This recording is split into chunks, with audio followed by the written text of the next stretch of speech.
In this video, I'm going to explain how one-way safe spots work on old school. A one-way safe spot is when you can attack a target, but they cannot attack you back, and vice versa. This has always been a thing on old school that was used by PKers, mostly raggers, but started to become mainstream when certain clients added plugins to literally tell people where to stand to safe spot someone. Most people that use these safe spots don't really understand the math behind how they work. They just memorize the patterns in common spots that PK at. Essentially, when you attack a target, the game checks a path between you and that target, determining whether or not you can attack them. And I'm going to show how that line of sight pathing algorithm works and how to use that information to figure out how to safe spot other people. Alright, so this is how the pathing algorithm works. First, it determines which direction is longer between you and your target. So my target is 1, 2, 3, 4 squares east of me and 2 squares south of me. So the first square is always going to be adjacent to me in the longer direction. That's 1 square east. And the next thing it determines is whether or not to take 1 step here or 1 step here. And the way it determines that is by calculating a slope between you and that target. The slope between you and your target is just the shorter side divided by the longer side. So in this case, the shorter side is 2 squares, the longer side is 4 squares. The slope is 2 divided by 4, which is 0.5. And that determines your vertical distance in the shorter direction every step you take. So the first step is always adjacent, like I said. The next step is going to be either one of these 2 squares. So since the slope is 0.5, 0.5 rounds to 1, that means it's 1 square south. The next step is going to be that same number added on. So it's 0.5 plus 0.5, which makes the next step 1 south. Then the next step is 1 plus 0.5, makes the next step 2, because 1.5 rounds to 2, so this is a path between you and that target. This is the other point of view. So this is me as the other target. This target is 2 squares north, 4 squares west. Sort of follows the same pattern.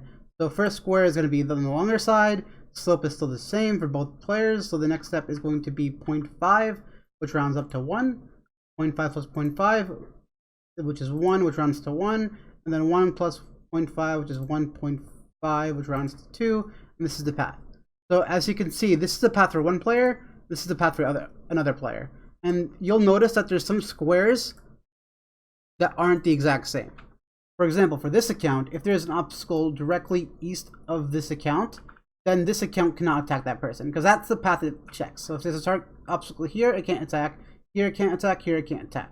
Meanwhile, that other account doesn't care if there's an obstacle directly east or not. So if there's a tree right here, I can attack that person, but that person can't attack me. And that's a one-way safe spot, and that's how that's created. And I'll give you a few more examples. Here I am 1, 2, 3, 4, 5 squares west of this target, and I'm 1 square north. And that means the longer side is this side. That means the first step I'm going to take is right here. Then the next step is going to be determined by the slope, which is 1 over 5, which is 0.2, which still rounds down to 0. The next step is 0.4, which rounds down to 0. The next step is 0.6, which rounds up to 1. And the next step is 0.8, which rounds up to 1. So this is the path that this person will take. The other side, same thing, adjacent square in the longer direction. 0.2, 0.4, 0.6, 0.8. And that is how it works. So notice how these paths are different again. For this account, the path is the 3 squares east of it, and then it goes diagonal. Well, the other account is 3 squares west, and then it goes diagonal. That means these 2 tiles right here, this tile and this tile, if there was an obstacle here, then this account could not attack this account. Meanwhile, this account would be able to attack that account. Likewise, notice how this account checks these 2 squares. The other account does not check those 2 squares. That means if there's an obstacle here or here, this account can attack that account, and that account cannot attack that account. Alright, so there's a couple more things you need to know, and that is, what if the distance vertically and horizontally is the exact same? So right now I'm 1 square north and 1 square west of this guy. Which direction does it check first? Well, it always checks the south and north sides first. So it will always go south for this account and then this direction. While the other account will go always 1 square north and then 1 square west. This also applies for larger diagonals.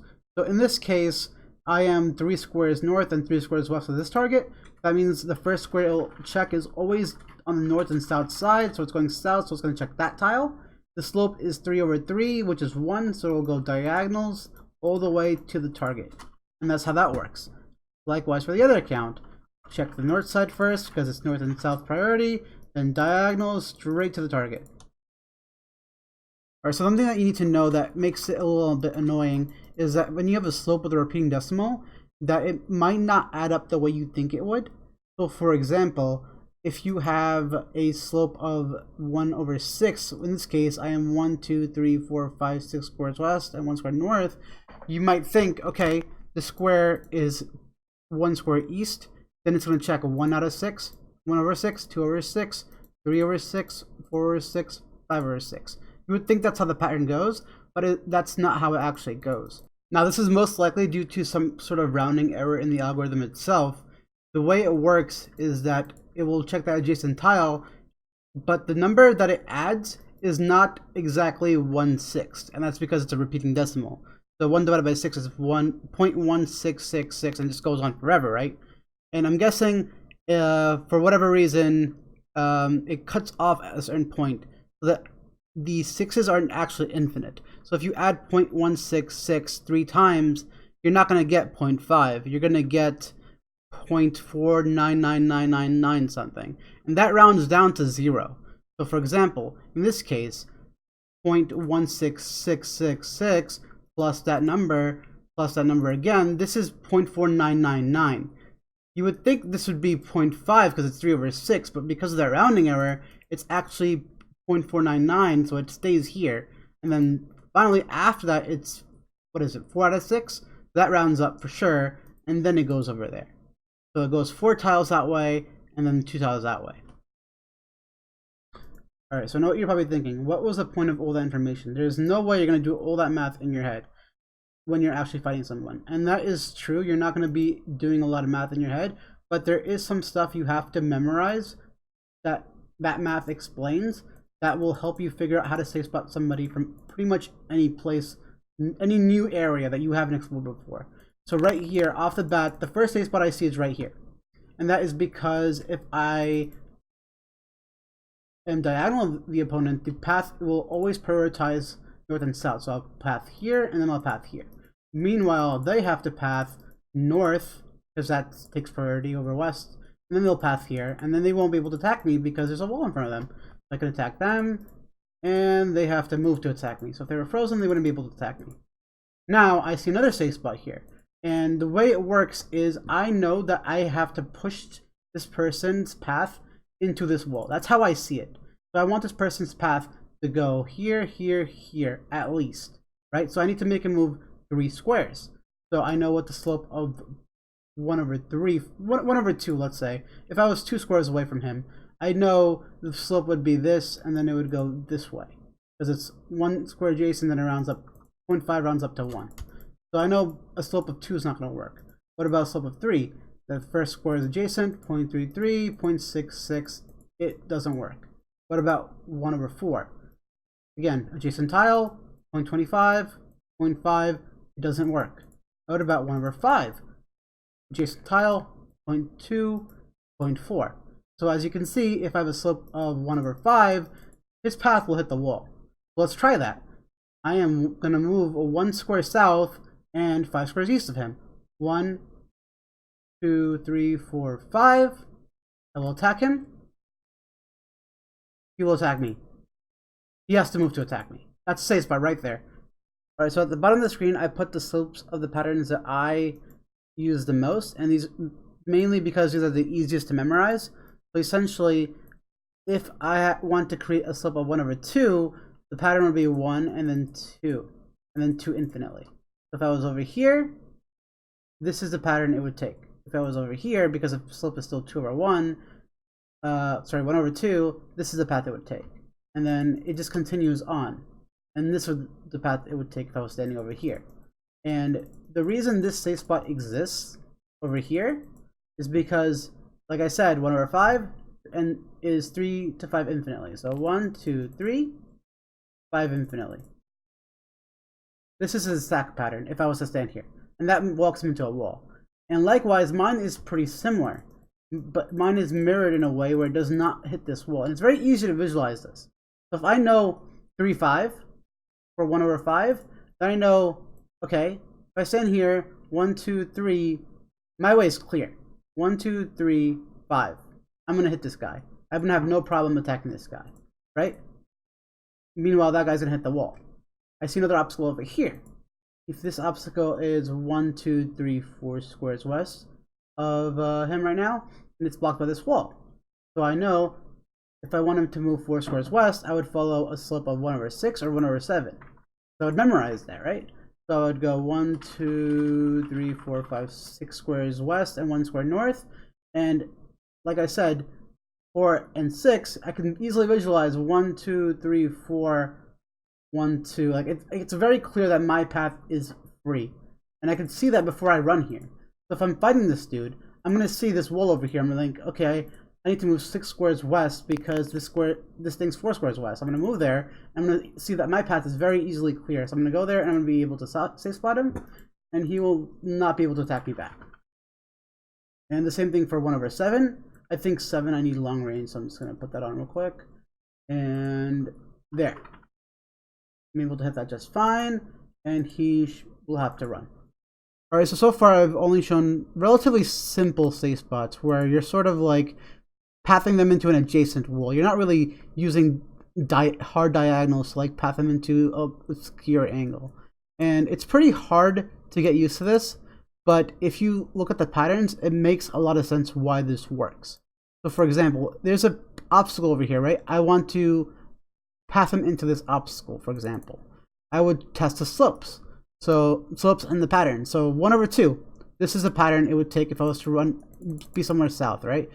So 1, 2, 2, 2, 2, 2, 2. Like he dodges this wall completely. That's not gonna work. What about 1/3? So that's 2, 3, 3. You can see it pats into this wall. So I know that if I am at a slope of 1 to 3, and then 1 to 3, I should be able to attack him because my path looks pretty clear. I see that, and I see that my 2, 3 is pretty clear towards him. I can attack him, and he should not be able to attack me. Alright, so there's a couple of patterns I did not cover in this video. So for example, this one is 2 tiles this way, 3 tiles that way, and it creates, if you follow the formula that I put at the beginning, for example, 2/3 is 0.66, right? Or you can just remember as 2/3.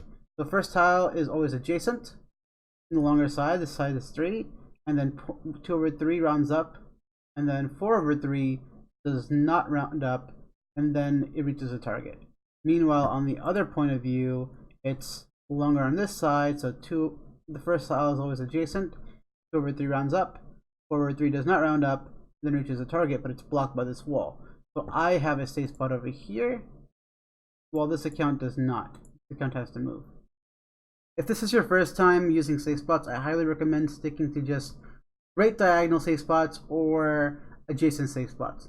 Like this one, like if you were in this scenario and you were fighting this guy and you just froze this guy, it would be very easy to know, okay, just path him 2 squares here, I just move 3 squares here, and I could safe spot him. Likewise over here, I could just move 3 squares over here and safe spot him.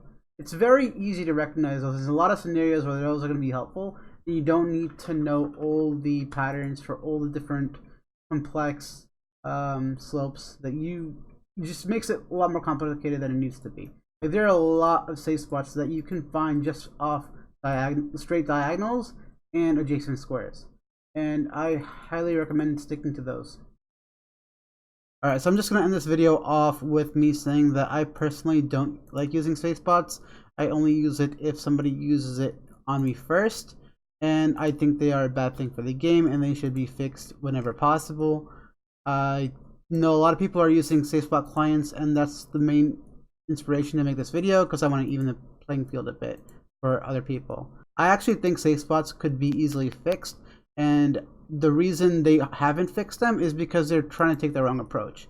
Their approach is, okay, the game is built on this attack system where it pats a certain way, and it's always been like that, and to fix it, we need engine work to change that formula, right? That is their logic.